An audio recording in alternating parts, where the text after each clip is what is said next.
Hey guys, it's Crispy. I'm here to do a Crispy Classics review for the film Despiser, which came out initially in a film festival called Shriekfest back in 2002, where it won Best Special Effects.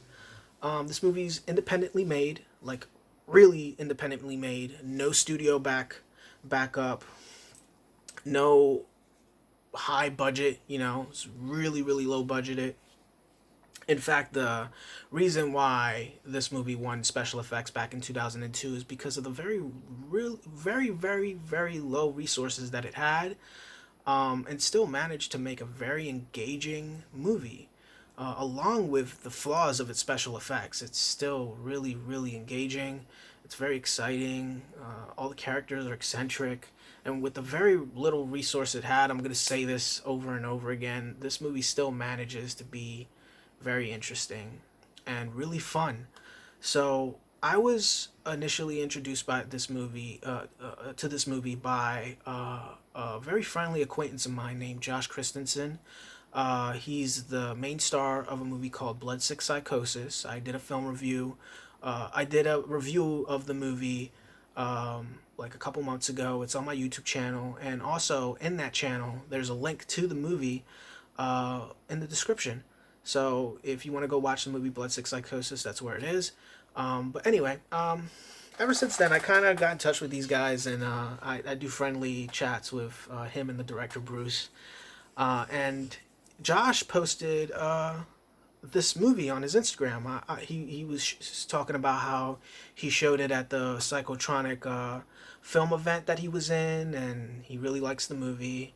And he also mentioned that it was free on YouTube, so I just talked to him a little bit about it, and he recommended me that I review the movie in this channel, so that kind of gave me the idea of saying Crispy Classics. So that's where I am now. So on to the review. What this movie is about, it's focused on a painter, an aspiring painter called Gordon Hogg, and he is a really irresponsible son of a bitch. Like, he just got fired in the beginning of the scene because he's sleeping on the job. He's not keeping the house lights on, and he just lost his job. He lost his wife. He's having a really bad day. And then he ends up in a car accident, and out of this car accident he ends up in purgatory.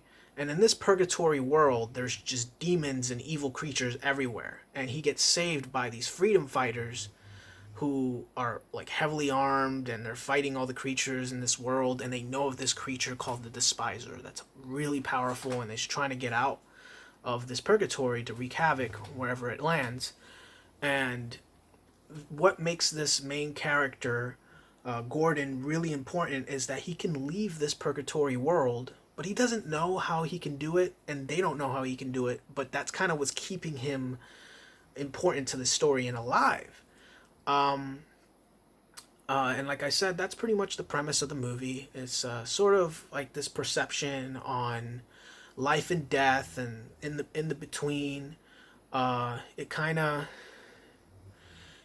tries to do a lot with what very little it has, and it's coherent, but also I feel like it might confuse someone that might try to take it a little bit too seriously. This movie's very campy to me. It doesn't really go anywhere where it's trying to impress you so much or anything like that. What this director is just trying to do is he's trying to make a very exciting Hollywood-like movie, and he actually succeeded in doing that, and it's amazing to me. Like, it's all there, like the visual effects, the moving of the camra. The camera's not necessarily really moved physically. It's shot in a still frame, and then there's an animator that's working on Adobe, and he's like manipulating the visual, like he's manipulating the camera electronically through his computer, and it's making this feeling of immersion and involvement. And you, as a viewer, you're watching this and you're actually kind of engaged. At least I am, but not in a sense where I'm taking it absolutely seriously. I'm actually kind of laughing because of how campy it looks, and I'm not laughing at the movie. I'm kind of laughing with it because it's not that it's completely self-aware. I think with its act of unawareness, it makes it funny, but it also makes it really fun and enjoyable to watch. And I think that's why this movie caught a lot of cult, uh, um, like it caught a cult following. It actually won an award back in 2002 in the in a film festival called Shriek Fest. It won an award for best special effects, and I would really agree with that because with how many people worked in this movie, which is just two, and they ended up making a product like this, I think that's really impressive, and it does deserve at least that much respect and attention. Um, and for the most part, this movie is just a pretty solid movie. Like at least for me or people like me that appreciate stuff like this. Like someone might look at this and be like, "Man, this piece of shit. It's not even finished. It looks cheesy. It's not done." But I think you're completely missing the point. Like you probably don't understand what it takes to make a movie like this if you would want it to be a finished product. It would take millions of dollars, a lot of like a lot of checking, a lot of call from agents or from movies, from executive producers telling you what you can take in, take out. This fucking guy just went in and made the movie that he wanted to make. And he did it with very low resources. He did it with his friends, as actors, and he had them do what they did, and he had all the resources and used them the right way and the way that he wanted to. And I think this is a very lovely example for people that want to make a movie and be like, well, it's not possible for you to make bullshit. And you want to know why? Because of movies like this, Despiser. This movie came out 20 fucking years ago when iMovie didn't even really fucking exist. Now you got iMovie. You can shoot movies from your fucking phone, you know? And this type of stuff wasn't really that it wasn't that available back then, but this guy still managed to make a movie like this. And I don't even know the budget, but I know it's like really fucking low. And man, hats off to this guy, Philip J. Cook. That's the director of this movie.